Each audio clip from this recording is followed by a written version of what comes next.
Here, commencing another video review. Today, as you can see, I'll be taking a look at the 1 to 100th scale Master Grade RX-78-2 Gundam version 3.0. Boy, that's a heck of a name. But just to start things off nice and simple, here you can see him broken up into his little pieces: legs, torso, and core fighter. Here's their overall size compared to a soda can. Tiny. Just move that out of the way. We'll start with what is arguably the vehicle mode, the core fighter, which you can see here.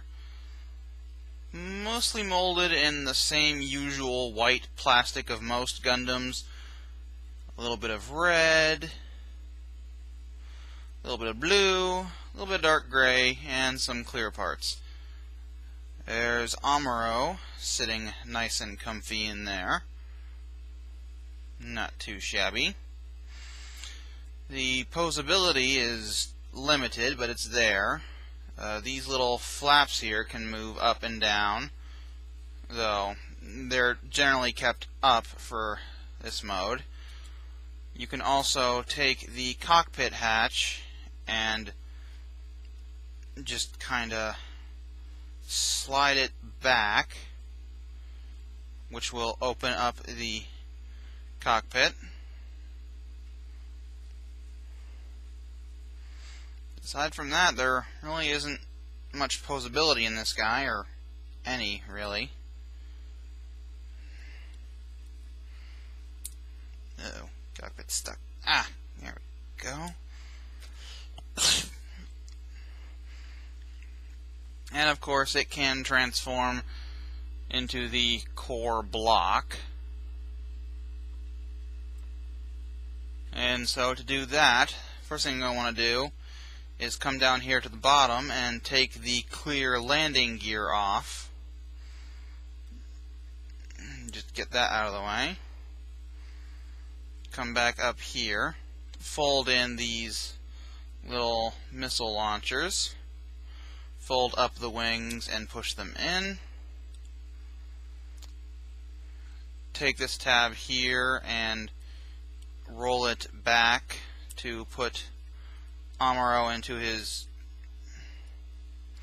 more properly seated position. Sorry about the interruption, but you just take the little cockpit area down here and fold it forward to get him to the seating position. Fold the nose cone in, and then fold all this down, and it will collapse up the tail fin. And there you have it in the core block form. And then you can combine it with the main part of the mobile suit.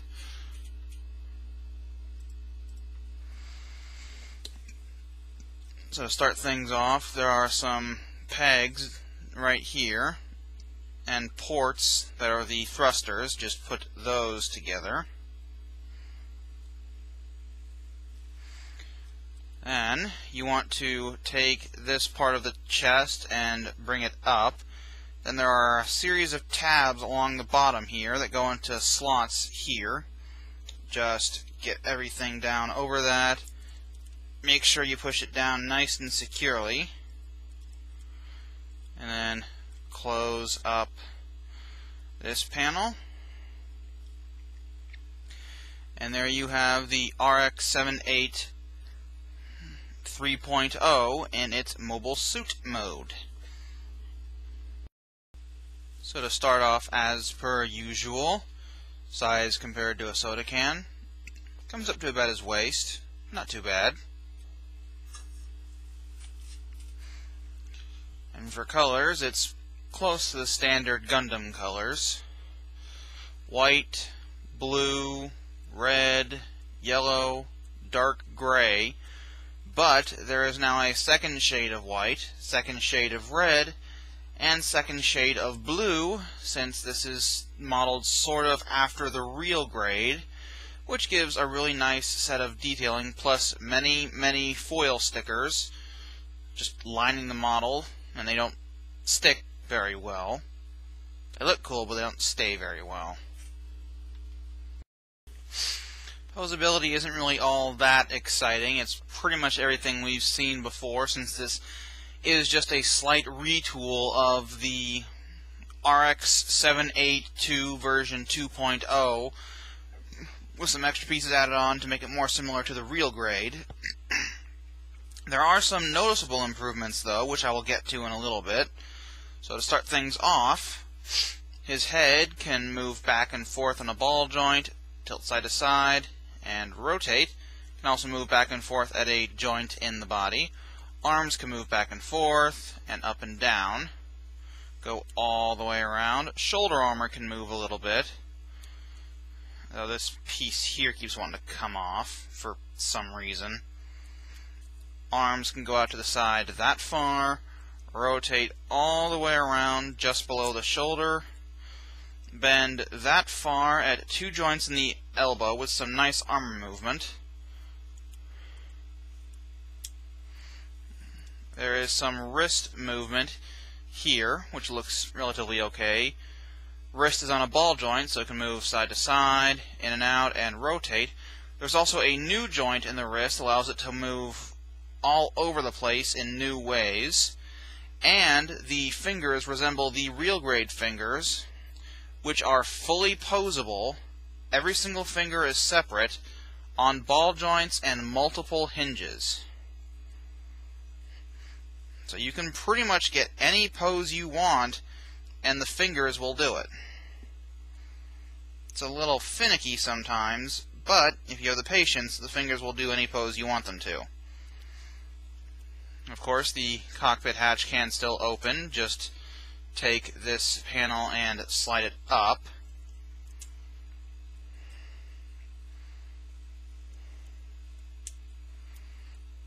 Which is sometimes easier said than done for whatever reason.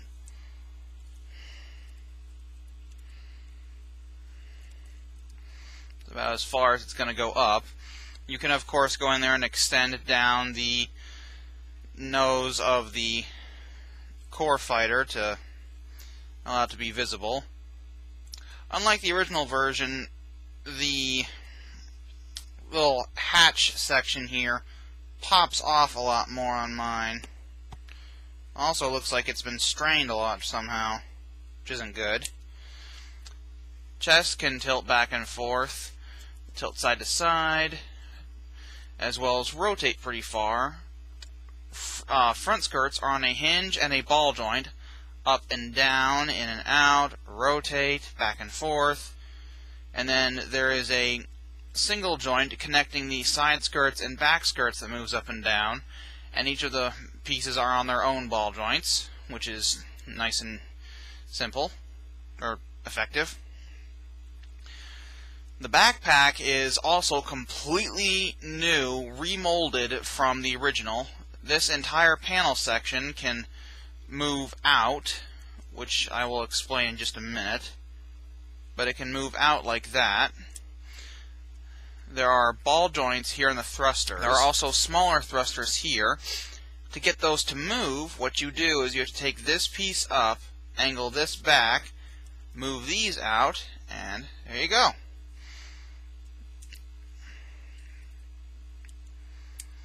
The legs can move forward that far, back that far, out to the side that far, rotate just below the hip, can bend at the knee with two joints with some nice arm movement there.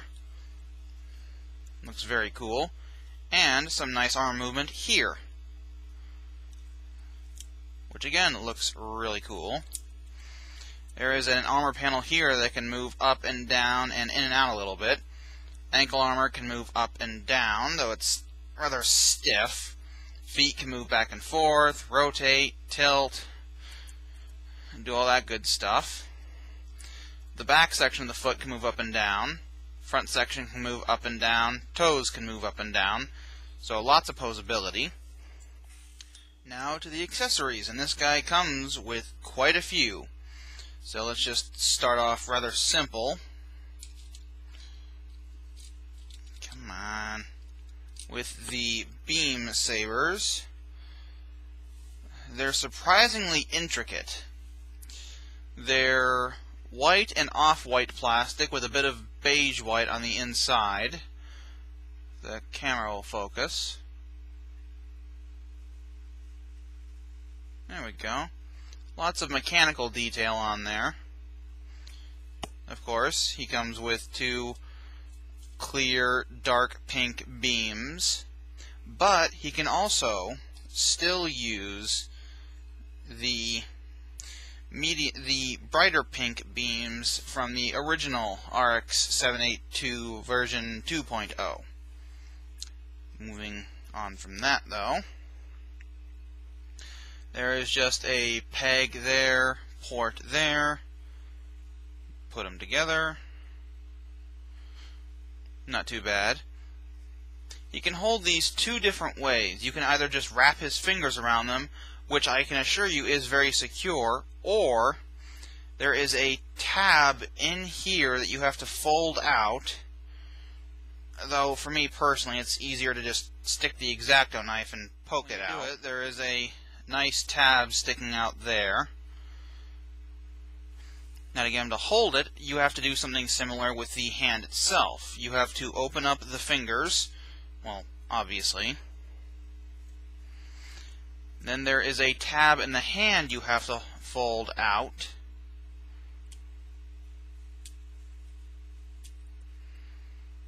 And you actually have to put the two tabs together. So this tab goes into the hand, and this tab goes into there. Usually helps to make sure the thumb is out of the way.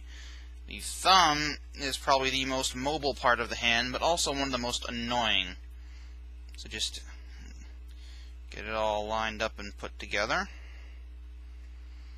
And once you get it in there, it is not going to go anywhere unless you pull it out.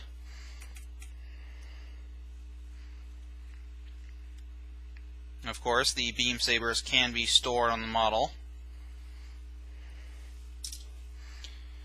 Inside the backpack, there are pegs on little mounts. Just stick the beam sabers on there. They can move all over the place.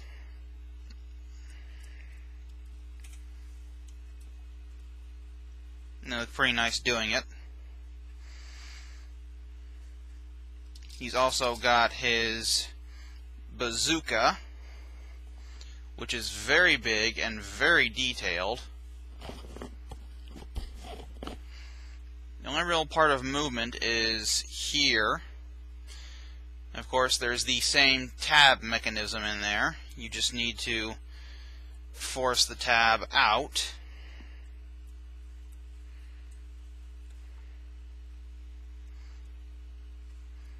And then just get everything so that it'll go into his hand. It's usually easier at a sharper angle. There he is with the bazooka in his hand, basically. I think that the mounting mechanism for this model is an interesting idea, but in execution it's just really finicky. But anyway, naturally it can be stored on him. Just get it off that tab, then put the tab back in there. Here on the side, there is another tab that you just fold out. Make sure you get it all the way out. Then on his back, there is this panel right here, which is normally supposed to be folded in, but I forgot to fold it up before. There's just a slot up there. Just go ahead and put big tab into big slot. And it sits nice and comfy there on his butt.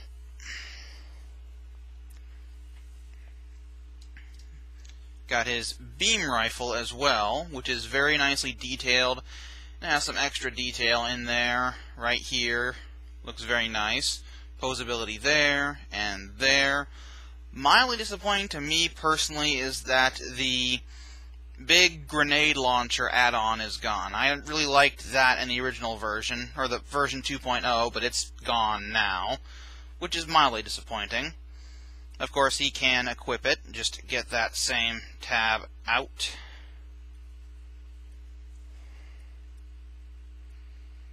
It's a little more finicky here on the beam rifle.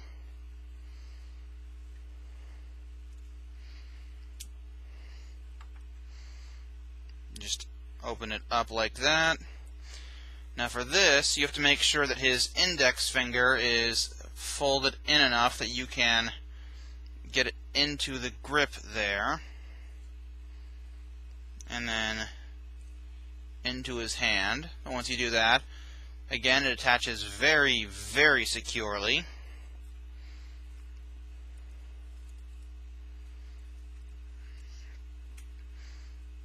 And as usual, can be stored on the model. There's a little tab that folds out here. Then on the backpack, there is a panel right here that you just turn around.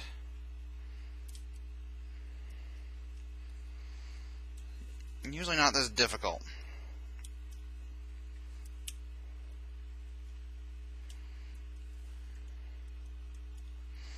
Just turn that panel around, and there's a slot in there. Just put this big square tab into the big square slot.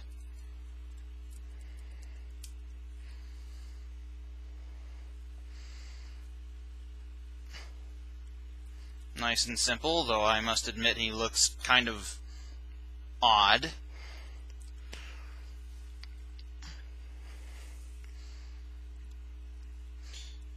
Naturally, he's also got his shield,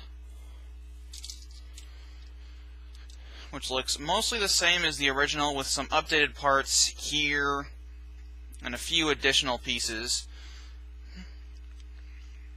such as a new mounting mechanism down here. Of course, it has all the same posability, this little panel, this little shield panel that comes up. It's not a different shade of white like I would have expected, but the mount here can slide up and down. My only complaint is that it's really, really loose. So, I mean, if you have it in a pose like this on his arm, it will slide down. This handlebar can move in and out. This mount can rotate, and this panel can move in and out. The one thing I don't like, or one of the things I don't like about this model, is the new mount for the shield, because it's just got two clips, really tiny clips in here, that go into very tiny slots here on his forearm. You're just supposed to line them up, put them in. It goes in okay, but it pops off way too easily. And there's no other way to attach the shield to his arm, which stinks because it looks really cool. And of course, like with the original, you can store it on his back. Pardon the interruption, but the beam rifle broke just a little bit. Anyway, as I was saying, the shield can be mounted to the model. Just fold this clip up, and you've got this sort of hexagonal peg there that can go into that square slot here on his back. It's not the easiest thing to get into. It's gonna be almost impossible to show me doing it on camera. Here he is with the shield attached.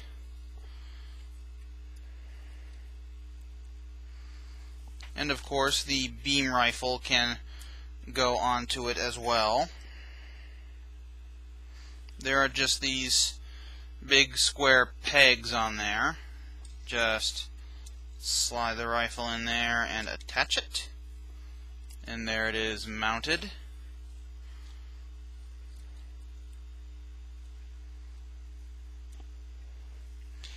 And now he does have one final accessory, and that is this non-transformable core block piece, which is used for various poses to have the hatch open and have Amuro actually be visible in there. Personally, I like having the core fighter in there better, just because I think it works better. But if you need it, you have this, which does the job okay. And of course, there is the clear landing gear that goes on the core fighter in its vehicle mode, vehicle form, whatever. And of course the accessories from the original version of the version 2.0 can still work, such as the Gundam hammer and the beam javelin.